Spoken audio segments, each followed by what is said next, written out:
Hey, it's Matt, and I'm doing something a little different today, but it's something I've been wanting to do and something that you'll be seeing a lot more of moving forward. I'm a long term fan of professional wrestling. Whether you want to call it wrestling, sports entertainment, or guys rolling around in tights trying to tell a story, it's all the same.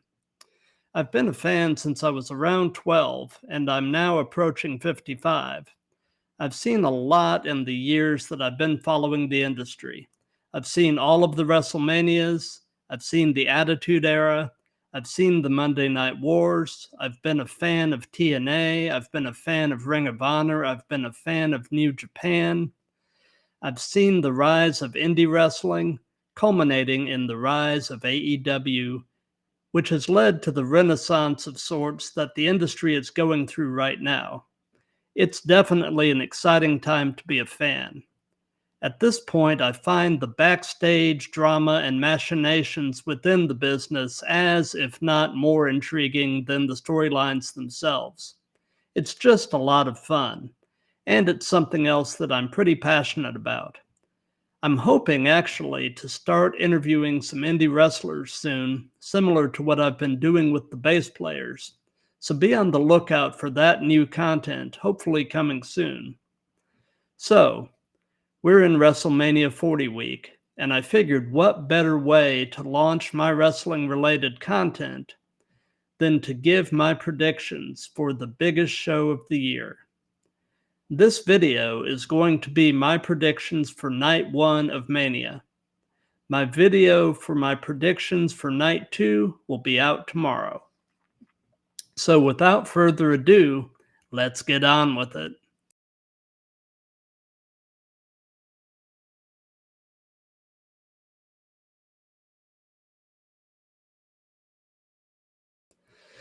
Match 1 is supposed to be Rhea Ripley versus Becky Lynch. I view this match as likely a passing of the torch moment. Not that Rhea really needs that, as with the Judgment Day, she is truly just white hot right now.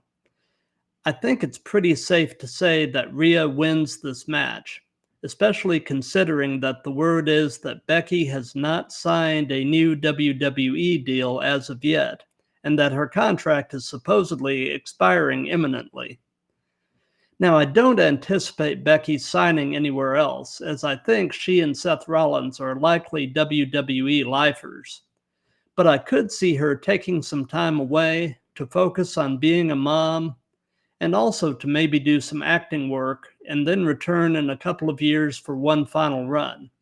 But this could be a nice passing of the torch moment from Becky to Rhea as to who is truly the dominant force in the women's division right now.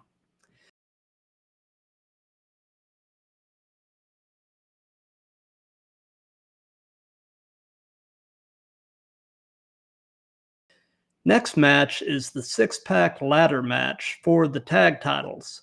This match will have Damian Priest and Finn Balor, who are the champions, versus the Awesome Truth, which is Miz and R-Truth, versus DIY, which is Johnny Gargano and Tommaso Ciampa, versus the New Day of Kingston and Woods, versus Grayson Waller and Austin Theory, versus Pete Dunne and Tyler Bate. This match is just going to be a schmoz, full of high spots, lots of laddery goodness, plenty of false finishes, and just action galore. I don't see Balor and Priest retaining the titles here. The question that I have, however, is who comes out of this with the belts? If I had to narrow it down to two teams, I would say it would likely be DIY or Dunn and Bate. Hunter is apparently very high on both teams. If I had to venture a guess here, I would say DIY will be your new tag champs coming out of Mania.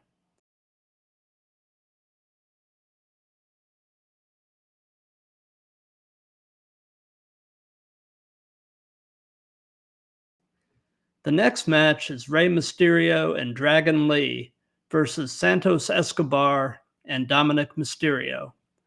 I think Santos and Dominic take this one, likely through nefarious means. I think this could also potentially lay the groundwork for Dominic possibly becoming part of Legado del Fantasma down the road. I'm definitely starting to see cracks within the Judgment Day, and let's be honest, the Dominic and Mommy shtick has about run its course. I think shortly after WrestleMania, we see the Judgment Day completely come apart. I see Rhea likely turning to sort of an edgy face and probably Damian Priest doing something similar. I see Finn and Jordan Devlin remaining heel and likely continuing as a team. And Dominic obviously is going to remain a heel, and I see him aligning himself with Legado del Fantasma against his dad.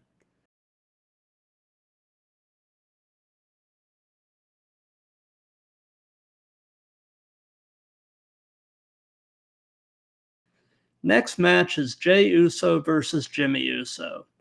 And honestly, I think Jimmy needs the win here. So I think they're going to have Jimmy go over Jay at Mania via bloodline shenanigans.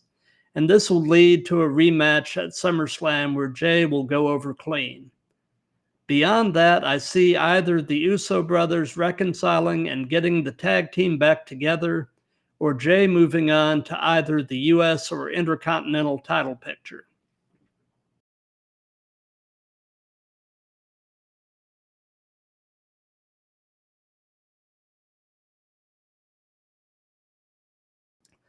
Next match is Bianca Belair, Jade Cargill, and Naomi versus Damage Control. So this is going to see the debut match for Jade Cargill in WWE. This will likely be a good debut for her, as the two experienced hands that she has on her team should likely keep her less than optimal in-ring skills from being too heavily exposed. Jade has the look and the presence to go far, but she got the Goldberg treatment in AEW, squashing everybody without really having to work matches of any real length. And word is that she has really struggled in training at the Performance Center. So it'll be interesting in 6 months to a year to see where the Jade Cargill experiment stands. But night one of WrestleMania, Bianca, Jade, and Naomi will pick up the win.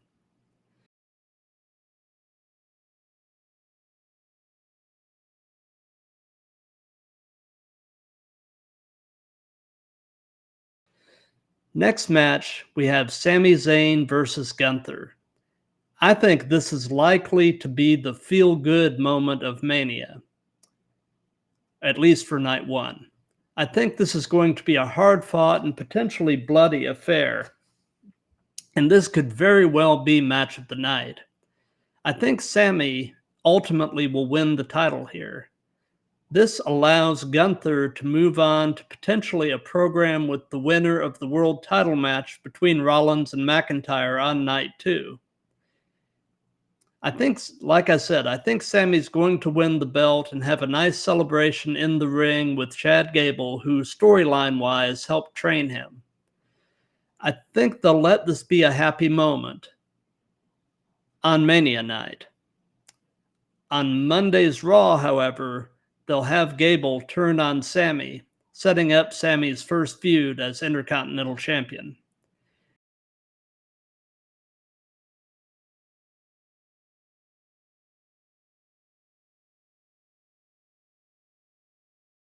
And then the final match of night one, Seth Rollins and Cody Rhodes versus The Rock and Roman Reigns. I think the outcome here is fairly obvious. Rock and Roman are going to win this through brutal shenanigans, making Cody's match with Roman on night two to be fought under bloodline rules. This will just give Cody further mountains to climb on the road to finishing his story on night two. Or will he? Stay tuned tomorrow for my night two predictions video.